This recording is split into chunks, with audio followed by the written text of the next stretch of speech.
오늘 11월 두 번째 주일 추수감사주일을 맞이해서 하나님 앞에 찾아난 우리 모든 성도님들을 주님의 이름으로 환영하고 사랑하면서 오늘도 예배를 통해서 하늘의 은혜를 힘입고 우리의 영혼이 다시금 소생하고 사는 축복의 시간이 될 수 있기를 주의 이름으로 축원합니다.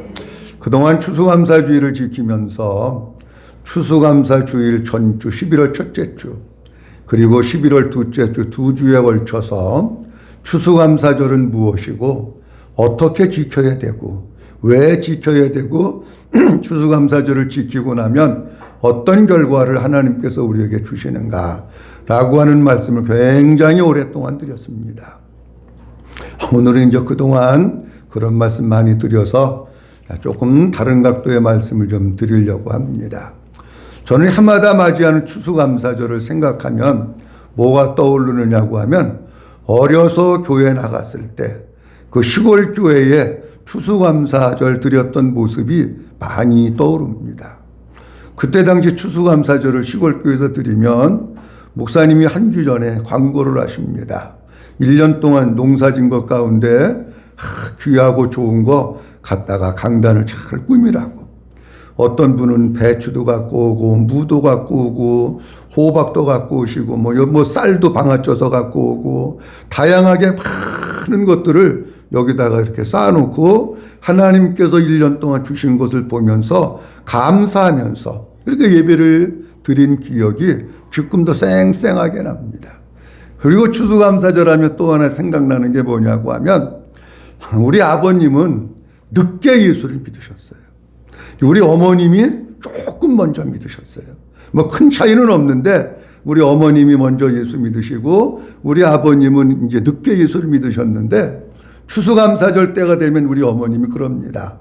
대개 이제 시골은 지금도 11월 셋째 주에 많이 드리는데 11월 셋째 주가 되면 1년 동안 농사하고 걷어들인 것을 다 타자 그러고 다 벼를 말립니다.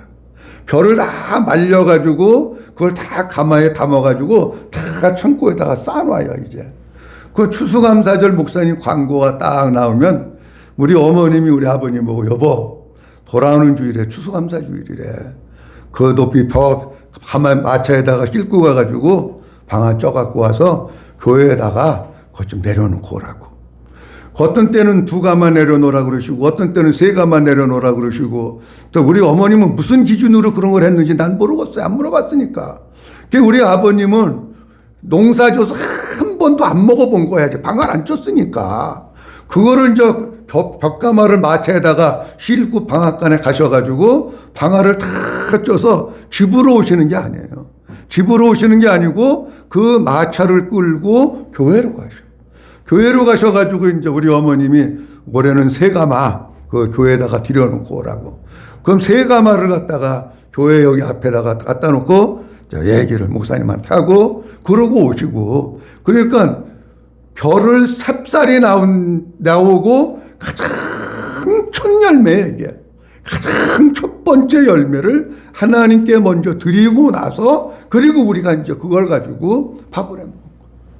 우리 어머님은 추수감사절 때마다 시골은 뭐 돈 같은 거 그런 게 없잖아요.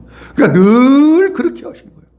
또 농사가 좀 잘 되면 더 많이 1가마 넣어라 그러시고 내가 보니까 뭐 기본이 한 3가마 정도 2가마 아마 그렇게 하시지 않았나 그렇게 생각을 해요. 그렇게 해서 추수감사절을 지키곤 했습니다. 자, 감사라고 하는 것을 제가 이번에 생각하면서 이런 생각이 들었습니다. 감사라고 하는 것은 복음으로 인한 감사가 있고 환경으로 인한 감사가 있습니다. 다시 말씀드리면 영적인 감사가 있고 육적인 감사가 있습니다. 환경으로 인한 감사, 육적인 감사는 어떤 감사냐고 하면 내게 어떤 조건이 충족되어지고 어떤 무슨 제목이 있을 때 하는 겁니다. 예를 들어서 말씀을 드리면 자녀들을 주셔서 감사합니다. 좋은 집을 주셔서 감사하고 1년 동안 건강하게 잘 자라서 감사합니다. 남편이 직장이 있어가지고 직장 생활 잘 할 수 있어서 감사합니다. 기타 등등 이런 게 있잖아요. 이런 것들은 무슨 감사냐고 하면 환경으로 인한 감사입니다. 그런데 이 환경으로 인한 감사도 어떤 사람이 할 수 있느냐고 하면은 감사가 무엇인지, 무엇이 감사한지 생각해보고 찾아보는 사람이 하는 거예요.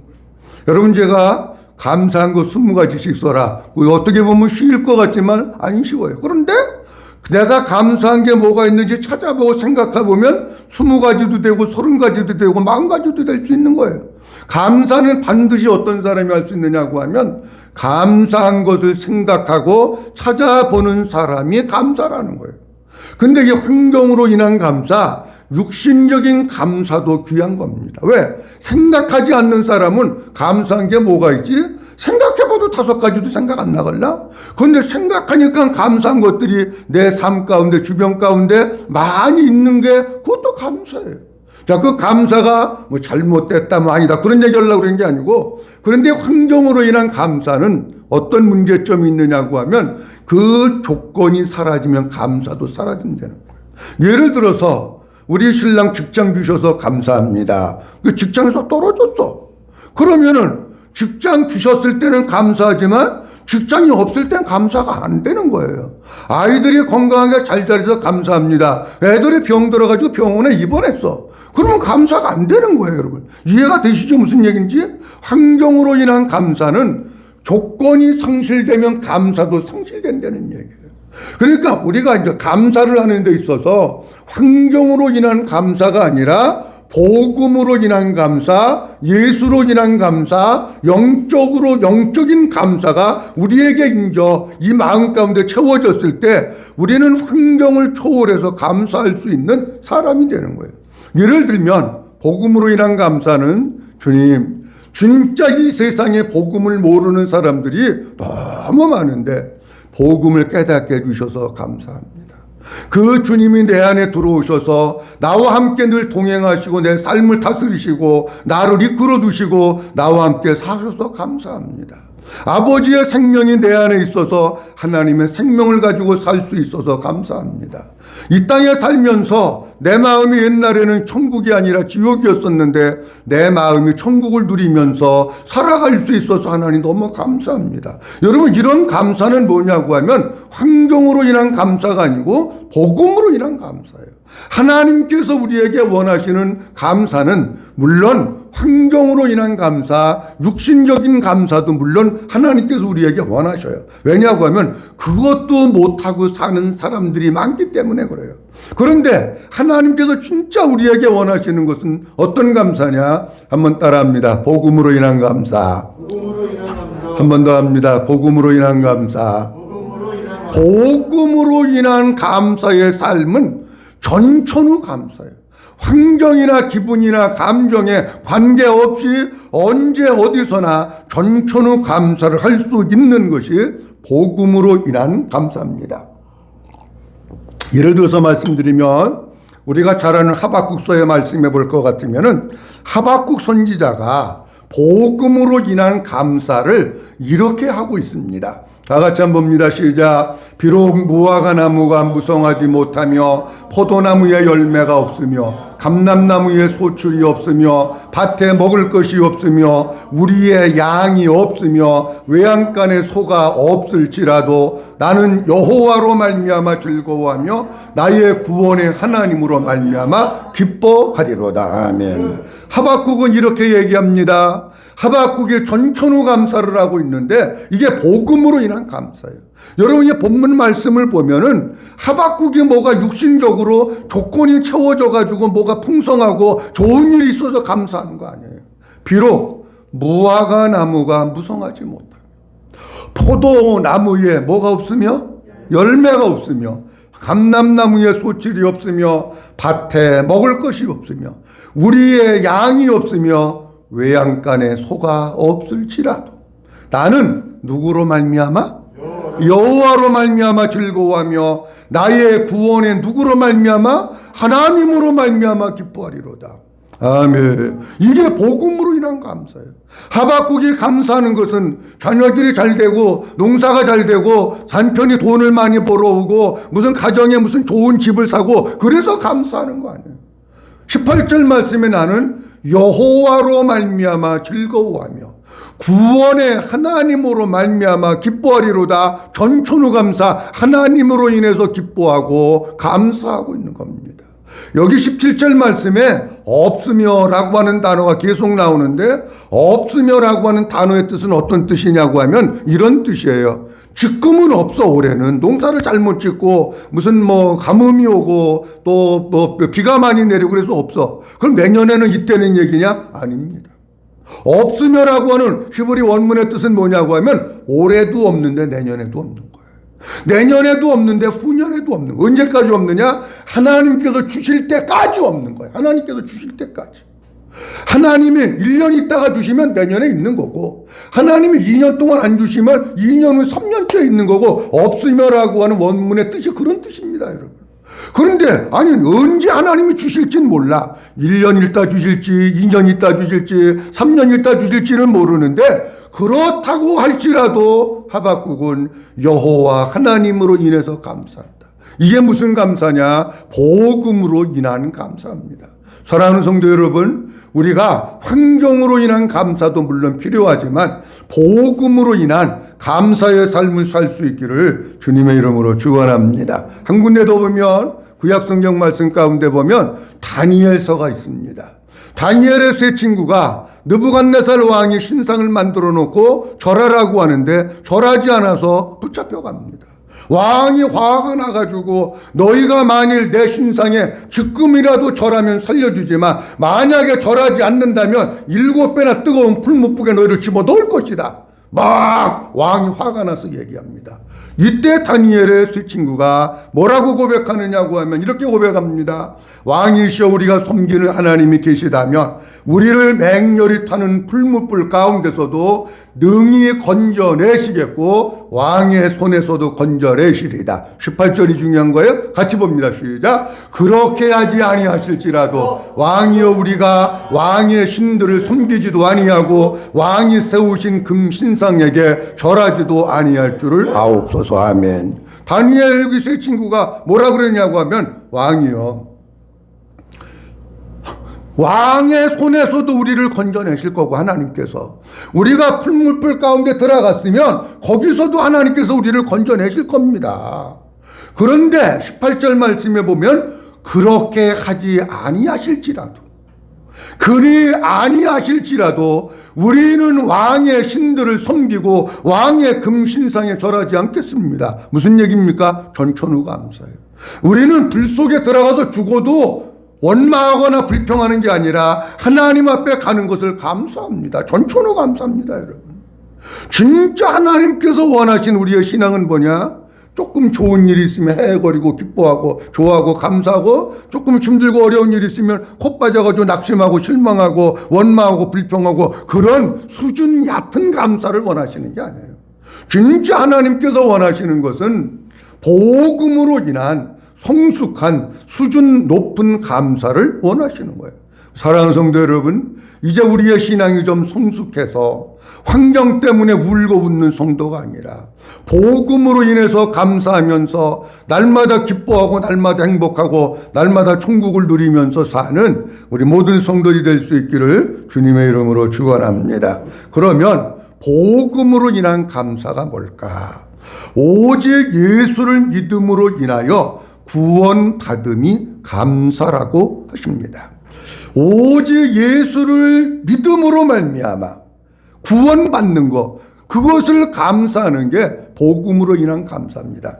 한번 따라합니다. 오직 예수를 믿음으로 인하여, 오직 예수를 믿음으로 인하여 구원받음이 감사입니다. 구원받음이 감사입니다. 여기 중요한 단어를 제가 몇 개 넣는데 우선 성경 읽어보고 말씀드립니다. 4장 12절입니다.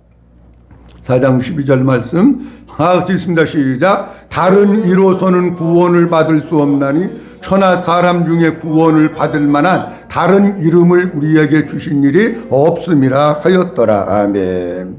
4장 12절 말씀은 하나님께서 우리에게 이렇게 말씀하고 있는 겁니다. 예수 그리스도를 믿음으로만 구원받을 수 있다.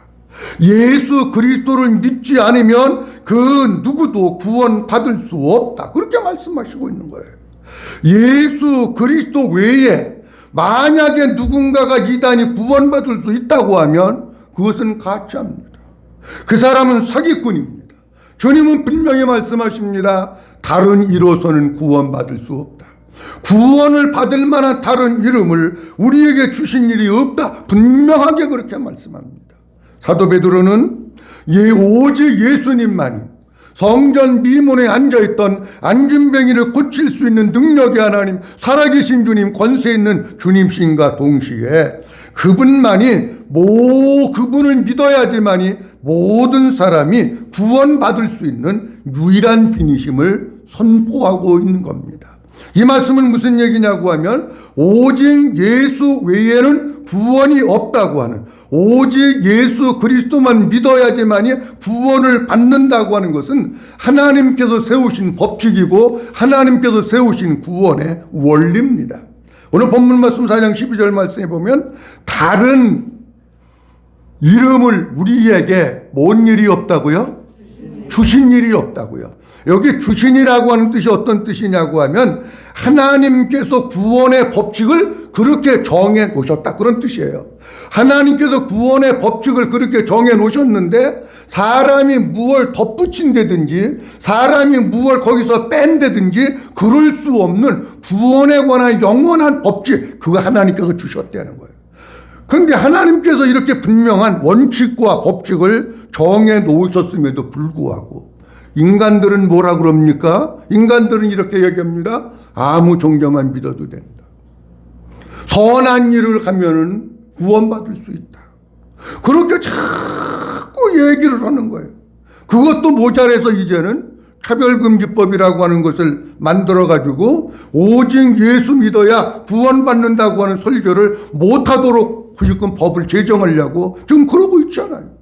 아니, 하나님은 분명히 말씀하기, 하나님이 세우신 법칙이에요.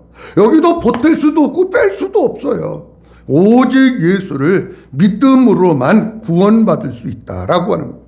구원을 받을 수 없다, 여기 없나니라고 하는 뜻은 무슨 뜻이냐고 하면 변함없는 진리다, 변함없는 사실이다, 그런 뜻입니다. 다시 말씀드리면 예수 이외에 다른 이름을 통해서 구원받을 수 없다고 하는 것은 사도 베드로가 지금 여기 있습니다. 여기 있는데 이전에도 변함없는 진리예요.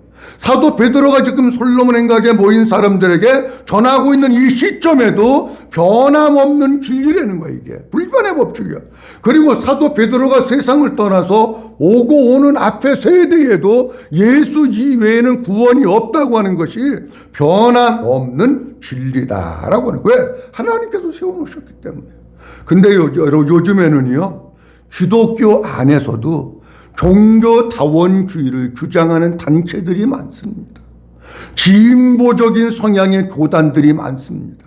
좌파 성향의 교단들이 많이 있는데 거기는 뭐라 그러냐, 교회 나와서 예수 믿어도 좋고 아니면 다른 거 그냥 믿고 선한 일 착한 일 하면 구원 받는다, 이렇게 얘기하는 사람들이 많이 있습니다.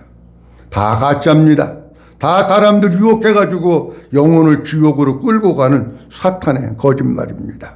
그러면 제가 아까 말씀드릴 때 오직 예수를 믿음으로 말미암아 구원받는다 말씀드렸는데, 오직 예수를 믿음으로만 구원받는다고 하는 의미는 뭘까? 자, 우리가 신앙생활을 하면서 너무나 많은 사람들이 잘못 생각을 하고 착각을 합니다. 그게 뭐냐고 하면 내가 성경적인 것을 지식으로 알고 있으면 그게 믿음이고 그게 구원인 줄로 알고 있어요. 예수님이 세상에 사람의 몸을 입고 오셨습니다. 그 예수님이 3년 반 동안 이 세상에 계셨고 그리고 마지막 십자가상에서 우리의 죄를 담당하시고 십자가에서 돌아가셨습니다. 그리고 부활하셨습니다. 그리고 하나님 보좌 우편으로 승천하셔서 거기 계십니다. 이거를 지식으로 믿으면 구원받는 줄 알아? 아닙니다, 여러분. 구원받는 거 아니에요. 내가 지식으로 아는 건 지식입니다. 자, 예를 들어서 말씀드립니다. 여기 이 섬에 어떤 사람이 고립이 되어 있습니다. 배가 왔습니다. 배를 타고 저쪽으로 가야 내가 사는 것을 지식으로 이 사람이 압니다. 내가 저 배 타고 가면 살아. 여기 섬에 있으면 고립돼서 죽어. 그러는데 지식으로는 알았죠. 믿는 거예요. 이 배를 안 타도 삽니까? 아닙니다, 여러분. 이 구원의 배를 안 타면 지식으로는 믿었지만 그 사람은 못 살고 거기서 살다가 굶어 죽는 겁니다. 오늘날 한국교회 너무나도 많은 사람들이 지식이 믿음이고 지식이 구원인 줄로 착각하고 있는 사람들이 너무 많이 있어요. 요한복음 1장 12절 말씀 잘 아는 말씀인데 한번 보도록 합니다. 요한복음 1장 12절 다 같이 봅니다. 시작. 영접하는 자고 그 이름을 믿는 자들에게는 하나님의 자녀가 되는 권세를 주셨으니. 아멘. 잘 보세요. 영접하는 자. 그 이름을 뭐하는 자들에게는? 믿는 자들에게는. 누가 되는 권세를 주셨다고요? 자, 그러면 보세요. 영접하는 자를 떼어놓고 뒤에서부터 보면 이런 얘기예요. 그 이름, 예수 이름을 믿는 자가 하나님의 자녀가 되는 거예요. 믿어지시면 아멘. 그런데 앞에서부터 보면 이런 얘기예요. 뭐 하는 자? 영접하는 자. 영접하는 게 믿는, 영접이라고 하는 것은 그 주님이 내 안에 들어오신 거예요. 그 주님이 내 안에 오셔서 나와 함께 살고 있는 거예요. 자, 그러면 제가 이것을 요즘 현대인들의 믿음을 제가 세 가지로 말씀드립니다. 자, 저를 보세요. 한번 따라합니다. 월세교인, 전세교인, 내집교인. 아, 이거 잘못했다. 다시 합니다. 월세교인, 전세교인, 내집성도. 아, 크게 해보세요. 세 번째 뭐라고 그랬어요? 두 번째, 첫 번째, 두 번째는? 무슨 얘기냐고 이런 얘기. 사람 우리가 영접이라고 하는 걸 자꾸 사람들이 혼동을 해서 잘못 생각을 해요. 헬라어 원문의 영접이라고 하는 뜻은 어떻게 되어 있느냐고 하면 예수님이 여기 잠시 왔다가 가서 교회 나오고 뭐 신앙생활하고 그러다가 가는 걸 얘기하는 게 아니에요. 요즘 교인들은 오피스텔 같은 데는 1년이잖아요. 계약기간 1년이고 보통 전세는 2년입니다. 2년인데 이번에 법을 바꿔가지고 그 사람이 일 더 산다고 하면 4년까지 살 수 있는 권리가 세입자에게 있잖아요. 그래서 우리 그 경제 무슨 그분도 나가야 되는데 전세 얻으러 다녀야 된다고 그러잖아. 월세교인을 뭐냐고 할 것 같으면은 교회에 나와가지고 내가 예수님을 믿는다고 해가지고 한 1년이고 2년이고 월세 재계약하면서 오피스텔에서 1년이고 2년이고 있다가 가는 거야. 여러분 오피스텔 같은 경우는 대개 사람들이 1년 있으면 갑니다. 딴 데로. 그것도 좋은 데 있으면 가서 살다가 또 딴 데 오피스텔 가서 살다가 1년 있으면 또 가. 그러다가 가는 거예요. 오피스텔 교인, 월세 교인은 여러분 그건 예수님이 영접한 거 아니에요. 착각하지 마세요. 그 다음에 두 번째로는 전세 교인이 있습니다. 전세 교인은 뭐냐? 월세 교인보다 조금 나아. 조금 나가지고 전세 2년 계약하고 나 여기서 여기 2년 더 살 거예요. 그럼 주인이 못 내쫓잖아. 그러니까 4년 동안 거기서 사는 거예요. 어쨌든지. 그렇게 4년 동안 월세 교인 1년에 비해서 4년은 엄청난 겁니다. 어떤 사람은 교회 나와서 예수 믿는다 그러고 내가 예수님 영접했다 그러는데 4년 나오고 말고 5년 나오고 말고 8년 나오고 말고 하는 전세 교인이 많아. 여러분 속지 마세요. 월세교인, 전세교인은 교인 아니에요. 그거 성도 아니에요. 진짜는 뭐냐? 내 집 성도가 돼야 돼요. 자 보세요. 그러다가 어렵게 해서 내 집을 줬어. 내 집을 마련했어. 그 사람 이사 갑니까? 안 갑니까? 이사 안 갑니다. 그 집에서 내가 죽을 때까지 아니면 뭐 더 좋은 집을 마련해가지고 이사 갈 때까지는 그 집에서 내가 평생 사는 거예요. 여러분. 진짜 예수님 영접했다고 하는 것은 월세 전세 개념이 아니에요, 여러분. 그건 다 가짜예요. 속지 마세요. 진짜 예수님을 영접했다고 하는 것은 그 주님이 내 안에 오셔서 나를 자기의 집을 삼으시고 그 뜻이에요. 성전 삼으시고 거처를 삼으시고 나와 함께 이 땅에서 영원토록 평생토록 내가 죽는 그 순간까지 사는 거, 그게 영접이에요. 성경에 얘기하고 있는. 근데 한국 사람들은 뭐 사형리 한번 읽어주고 예수님 따라해라 그러고 영접했는, 그러면 구원받았다고. 속지 마세요. 성경에 그렇게 안 나와 있어요. 월세교인 되면 안 되고 전세교인 되면 안 돼요. 무슨 교인 되느냐? 내 집을 마련해가지고 내가 그 집이 무너질 때까지 내가 죽는 그날까지 그 집에서 사는 것 같이 내가 이 세상을 떠나는 그날까지 힘들고 어려운 일이 있어도 내 안에 계신 주님으로 살고 예수님으로 살고 믿음으로 사는 이런 성도들이 될 수 있기를 주의 이름으로 축원합니다. 이게 예수를 믿는다고 하는 거예요. 자, 그 다음, 왜 예수만 믿어야 구원을 받을 수 있을까 하는 것에 대해서 말씀드리려고 합니다. 오늘 다 말씀 못 드리면 다음 주에 이어서 말씀드립니다.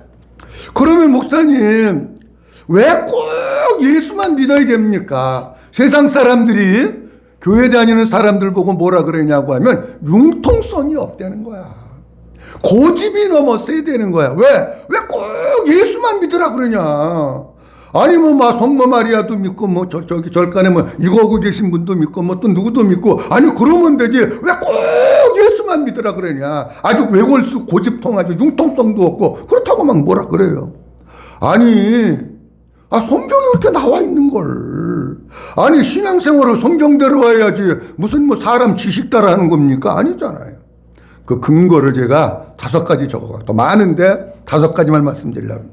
첫째로는 예수님만이 구원의 본질이시고 구원자로 오셨기 때문에 그렇습니다. 예수님만이 구원의 본질이야. 예수님만이 구원자야. 믿어주시면 아멘. 예수님만이 구원자라니까. 마태복음 1장 21절 말씀에 예수님께서 이 세상에 탄생하실 때에 말씀을 하십니다. 뭐라고 말씀하시고 있느냐고 하면 이렇게 말씀하십니다. 시작. 아들을 낳으리니 이름을 예수라 하라. 이는 그가 자기 백성을 그들의 죄에서 구원할 자이심이라 하니라. 아멘. 아들을 낳으리니 이름을 예수라 하라. 이는 그가 자기 백성을 그들의 죄에서 뭐 하는 자라고요? 구원할 자라고요. 예수님만이 죄에서 구원할 자라는 거예요. 성경에 이렇게 나와 있고. 그러니까 예수님만이 구원의 본질이야. 예수 이외에는 구원자가 없어요. 죄송하지만 우리나라에도 이단들도 많고 무슨 교주들도 많고 다른 종교도 많은데, 여러분 그들은 구원자가 아니에요. 그들은 그냥 인간일 뿐이야. 인간일 뿐. 아니 예수님만이 구원의 본질이고 구원자인데, 아니 어디에 구원이 있느냐고. 그러니까 뭐만 믿어야 되느냐? 구원자 되시는 예수님만 믿는 거예요. 우리가 뭐가 감사하냐? 복음적으로 볼 때는 진짜 구원자 되시는 예수님을 만나서 그 예수님을 믿고 내가 구원받은 게 감사한 거예요. 아멘. 여러분 예수 믿고 진짜 제일 감사한 게 뭐가 되냐고 하면 무슨 돈을 많이 벌었습니다, 사업이 잘 됐습니다. 물론 그런 것도 너무 좋겠지. 근데 진짜 감사한 것은 보세요. 아무리 돈 많이 벌고, 아무리 출세하고, 아무리 사업을 크게 하고, 아무리 여러분들의 자녀가 공부를 잘해서 좋은 대학을 갔다고 할지라도 구원 못 받으면 아무런 소용없는 거예요.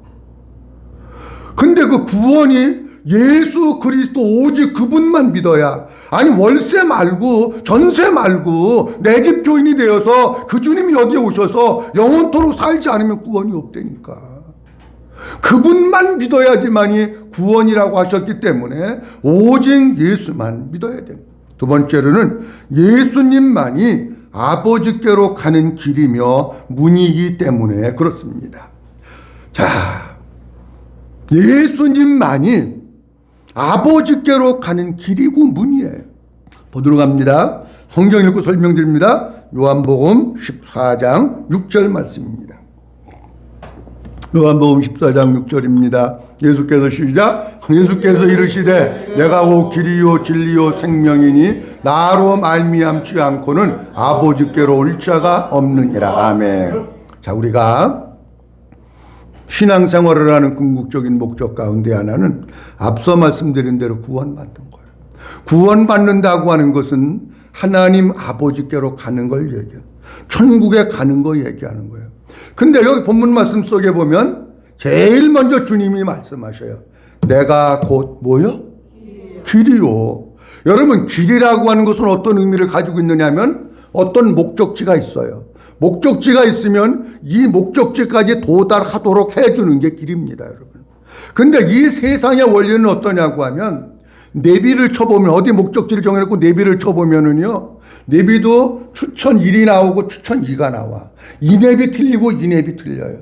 저는 어디 갈 때 내비를 2개를 켜놓고 갑니다. 하나는 핸드폰 내비 틀어놓고 가고요. 하나는 자동차 있는 내비 틀어놓고 가는데요. 가는데 길이 가리키는 게 다 틀려. 근데 똑같은 거 있어. 목적지까지 가는 건 똑같아. 자, 우리가 여기 성남에서 제가 살고 있는 집을 간다 할 때 내가 생각을 해봤어요. 우리 집까지 가는데 길이 몇 개나 있을까? 내가 세보니까 우리 집까지 가는데 길이 5개더라고. 우리가 이사 갈 때만 해도 그 태제고개 쪽이 많이 안 밀렸는데 그 신현리 쪽이 개발되고 빌라가 들어오고 아파트가 들어오면서 엄청 길이 밀려요. 아주 저녁 때 되면 길에 쫙 그냥 아주 퇴근 시간 되면은요 불이 그냥 빨갛게 차가 서 있어. 그러면 빨리 판단을 해야 돼. 어떤 길로 가야 우리 집에 바로 갈까? 근데 감사하게도요 우리 집 가는 길이요 5개야. 가다가 태제고개 조금 지나서 오른쪽 동네로 쏙 들어가는 길도 있고, 조금 가서 태제고개 삼거리에서 오른쪽 가는 길, 직진 가는 길 있고, 이쪽 뒤쪽으로 해가지고 돌아서 가는 길도 있고, 뒤쪽으로 쭉 가가지고 저쪽 아파트 뒤쪽으로 가는 길 있고, 5개나 되더라고. 근데 뭐냐, 결국에는 우리 집 가는 거야. 세상은 길이라고 하는 게 어떤 목적지를 정해놓으면 가는 길이 여러 개일 수 있어요. 근데 아버지께로 가는 길은 안 그렇다는 거예요, 여러분. 아버지께로 가는 길은 아버지께로부터 오신 그 예수님, 그분만이 길이시고, 그분만이 가이드시고, 그분만이 우리를 아버지께로 인도한다는 거예요.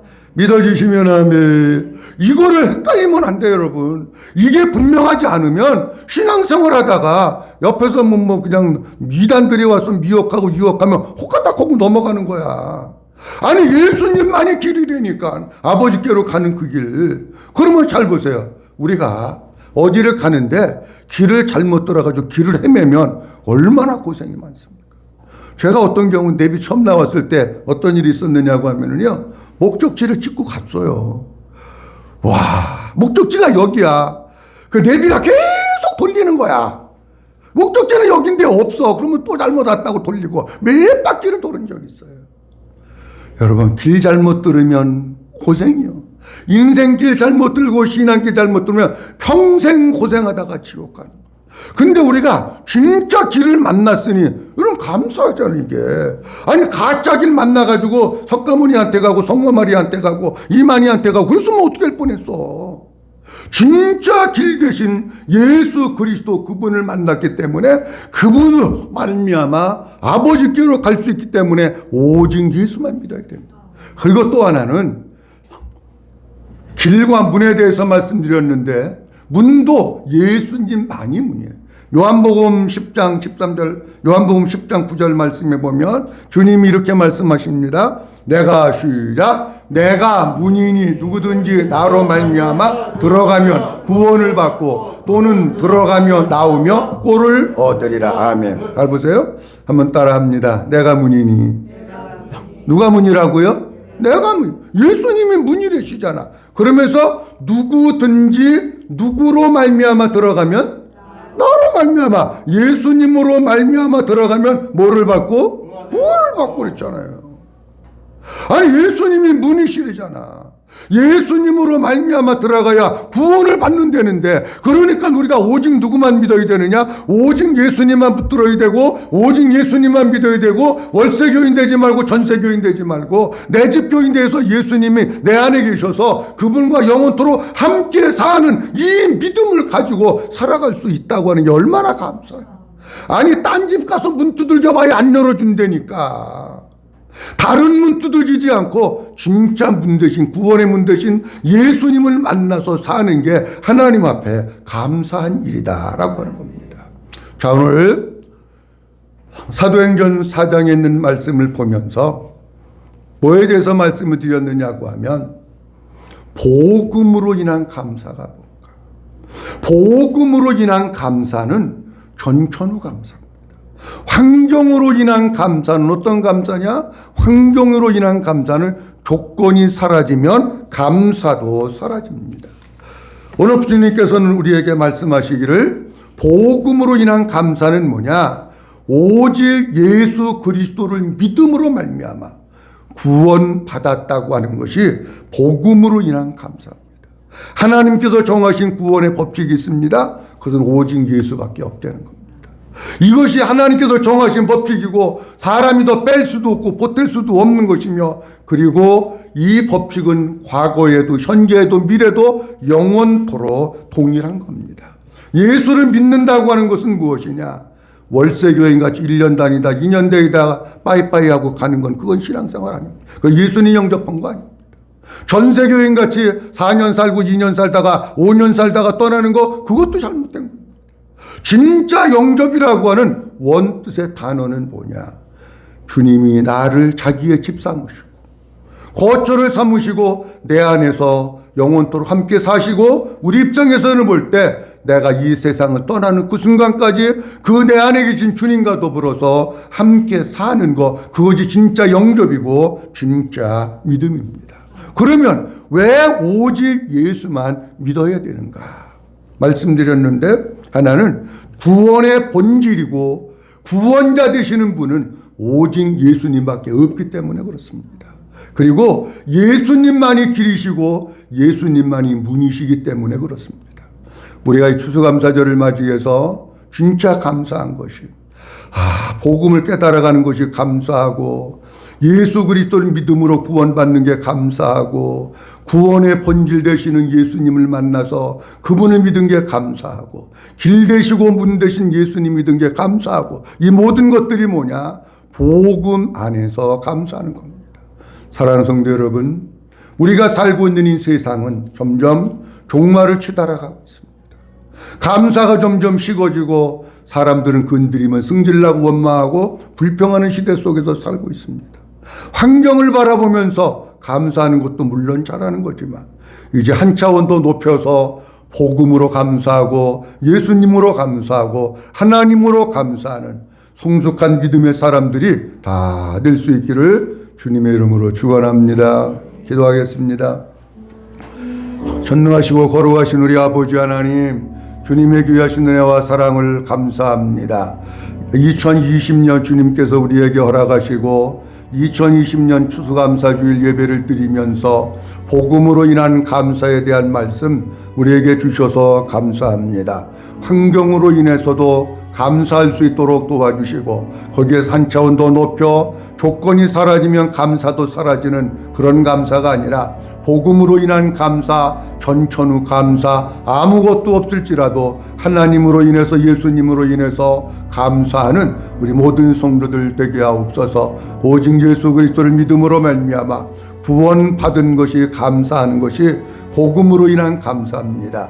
하나님, 하늘마다 예수님 때문에 감사하게 하시고 아버지 그 예수님이 내 안에 오셔서 사는데 월세교인, 전세교인 되지 말게 하시고 그 주님이 나를 거처 삼으시고 나와 함께 영원토록 사시면서 내가 그 주님을 평생토록 믿고 따라가며 그 주님으로 사는 우리 모든 성도들 되게 하여 주시옵소서.